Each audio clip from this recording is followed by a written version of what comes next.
جناب والا چادر دے اندر کچھ لپیٹے آئے آئے ہائے سننا میرے آقا دے غلاموں اسا دین واسطے کی کیتا ہے حضور دے صحابہ نے دین واسطے کی کیتا ہے نبی پاک صلی اللہ علیہ وسلم نے فرمایا خاتون دروازے کیوں کھڑی ہیں عرض کر دیے مدینے دے تاجدار آئے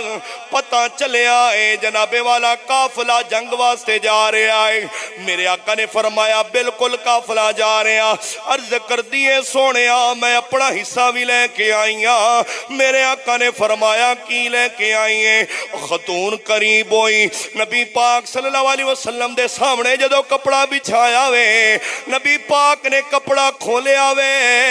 ایک چھوٹا جیا بچہ وے جڑا ماں دا دودھ پی رہا چھوٹا جیا بچہ وے صحابہ کہندے نے ساڑیاں چیخاں نکل گئیاں نبی پاک صلی اللہ علیہ وسلم نے فرمایا خاتون اے بچہ چھوٹا اے جنگ نہیں کر سکدا واپس لے جائے اس بچے نو کی پتہ جنگ کیداں کرنی ہے ہاتھ جوڑ کے عرض کر دیے مدینے دے سلطانہ مینوں بھی پتہ ہے بچہ چھوٹا ہے جنگ نہیں کر سکے گا پر میری خواہش ہے انہوں جنگ واسطے لے جاؤ نبیان دے سردار نے فرمایا انہوں جنگ واسطے کیوں لے کے جاوانگے خاتون دا جذبہ ویکھو میرے آقا دے غلامو خاتون کہندی ہے سونے آئے مینوں ہی پتہ ہے بچہ نہ تلوار اٹھا سکدا وے نہ کوئی چیز پکڑ سکدا وے لیکن اتنا تک کر سکدے ہو سونیا جدو کسے تھوڑے غلام نو کافر حملہ کر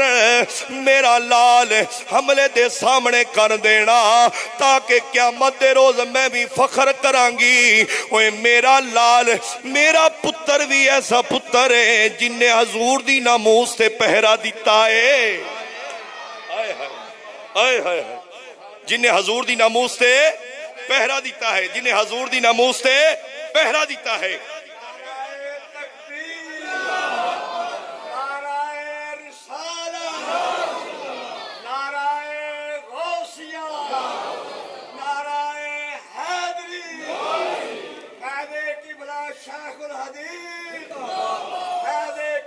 شیخ الحدیث علماء اہل سنت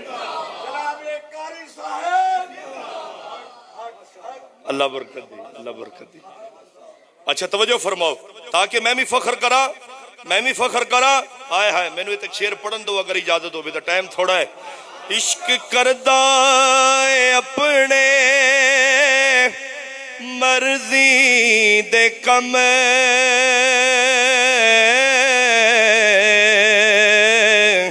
نائرہ ویکھدا